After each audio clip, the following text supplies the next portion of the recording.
నా ప్రియమైన మిత్రులారా, ఎలా ఉన్నారు? మీరందరూ చాలా బాగున్నారని ఆశిస్తున్నాను. నేను మీ శ్రీనివాస్. ఈరోజు మీకోసం ఒక హృదయాన్ని కదిలించే కథను తీసుకువచ్చాను. మా ఈ ఛానల్ ఎస్వీఎం షార్ట్ స్టూడియోకి ఎవరైనా కొత్తవారు వచ్చి ఉంటే దయచేసి ఇప్పుడే సబ్స్క్రైబ్ చేయండి.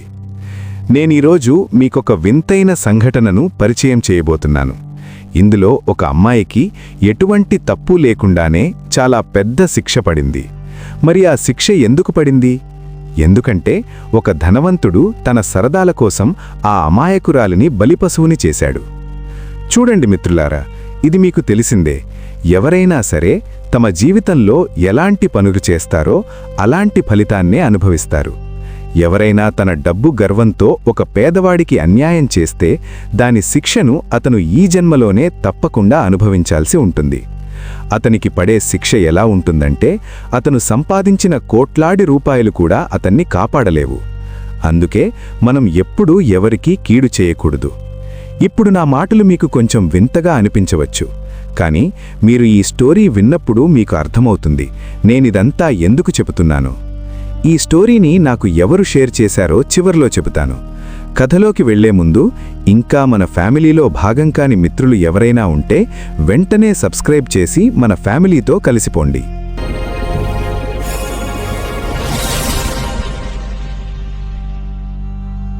సరే, ఇక కథను మొదలు పెడదాం.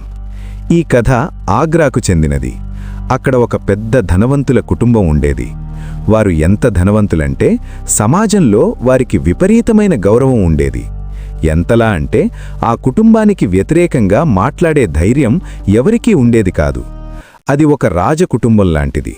ప్రజలు వారిని గౌరవించడానికి కారణం ఈ కాలంలో డబ్బుకే విలువ ఉంటుంది కాబట్టి. ఆ కుటుంబంలో 5 అన్నదమ్ములు ఉండేవారు. అందరికంటే పెద్దన్నయ్య పేరు విజయ్. ఇంట్లో అతని మాటే వేదం. వ్యాపారాలన్నీ అతనే చూసుకునేవాడు. విజయ్కి మాత్రమే పెళ్లయింది. అతని భార్య పేరు సుమతి. వారికి 2 పిల్లలు, హరీష్ మరియు అర్జున్. విజయ్ తన తమ్ముళ్ల కంటే వయస్సులో చాలా పెద్దవాడు. అందుకే తమ్ముళ్లందరూ అతన్ని తండ్రిలా భావించేవారు. ఇక 4 తమ్ముళ్ల విషయానికి వస్తే 4వ తమ్ముడు ఆలోక్ 26 ఏళ్లు, 3వ తమ్ముడు రవి 21 ఏళ్లు మరియు కవలలైన జీవన్, నందన్ 17 ఏళ్లు. ఒకరోజు విజయ్ ఒక పండితుణ్ణి ఇంటికి పిలిపించి ఆలోక్ పెళ్లి గురించి చర్చించడం మొదలుపెడతాడు. అప్పుడే ఆలోక్ కిందకు వచ్చి, "ఏమైందన్నయ్యా, ఈరోజు పండితుణ్ణి పిలిచారు?" అని అడుగుతాడు. విజయ్ నవ్వుతూ, "నీకు పెళ్లి వయస్సు వచ్చింది కదా తమ్ముడు, అందుకే అమ్మాయిని చూస్తున్నాం" అని చెబుతాడు. కాని ఆలోక్ ముఖంలో సంతోషం లేదు, ఒక రకమైన భయం కనిపిస్తుంది. అతను అన్నయ్యతో, "అన్నయ్య, ఇప్పుడు పెళ్లికి అంత తొందరేముంది? ఒకవేళ తప్పుడి అమ్మాయి మన ఇంట్లోకి వస్తే మన కుటుంబం పాడైపోతుంది కదా" అని అంటాడు. విజయ్కి అనుమానం వచ్చి కొంచెం ఒత్తిడి చేసి అడుగుతాడు, "నిజం చెప్పు ఆలోక్, నువ్వేదో దాస్తున్నావు" అని.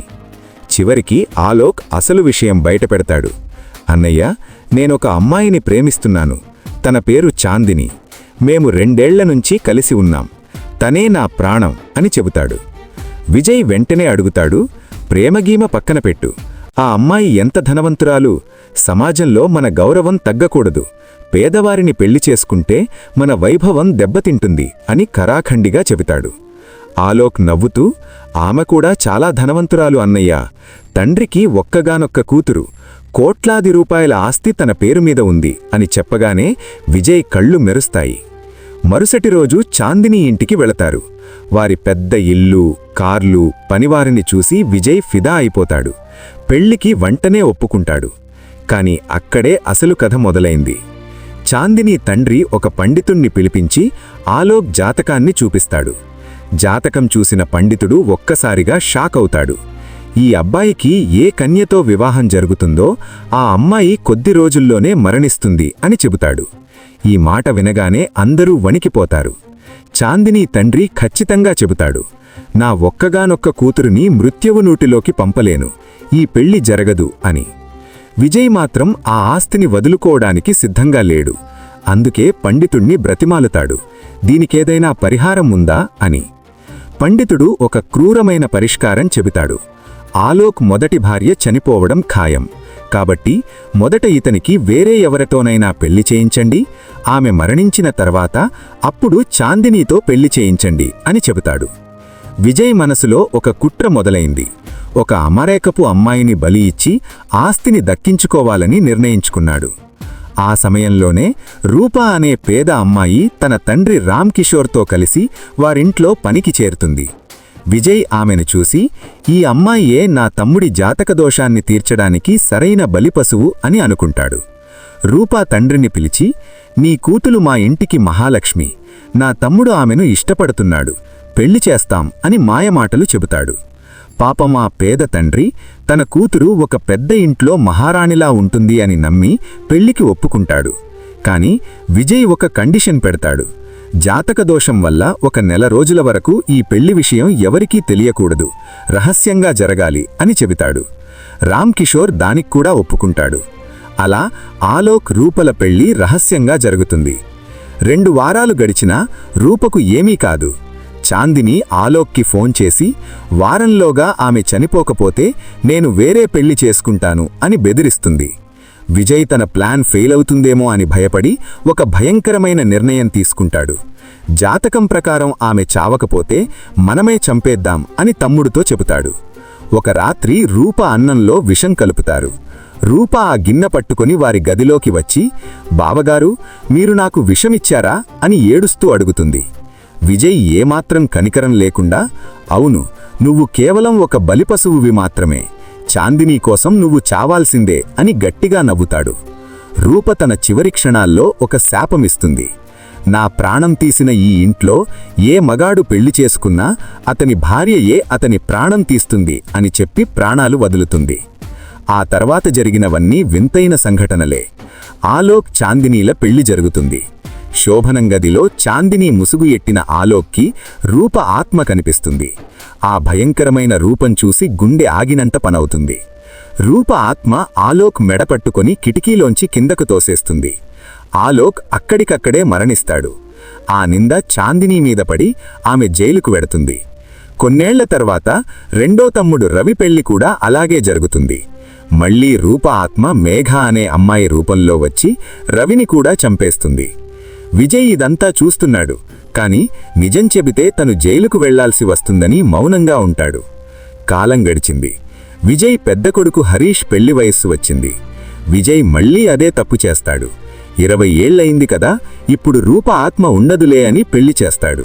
కాని హరీష్ కూడా మేడ మీద నుంచి కిందపడి కోమాలోకి వెళతాడు. విజయ్ భయపడి ఒక బాబాని పిలిచి పూజ చేయిస్తాడు. అక్కడ రూప ఆత్మ ప్రత్యక్షమై, నేను ఆలోక్ని చంపేశాను, రవిని చంపేశాను, ఇప్పుడు నీ వంతు అని గర్జిస్తుంది. విజయ్ తన తుపాకీతో ఆ ఆత్మను కాల్చడానికి ప్రయత్నిస్తాడు.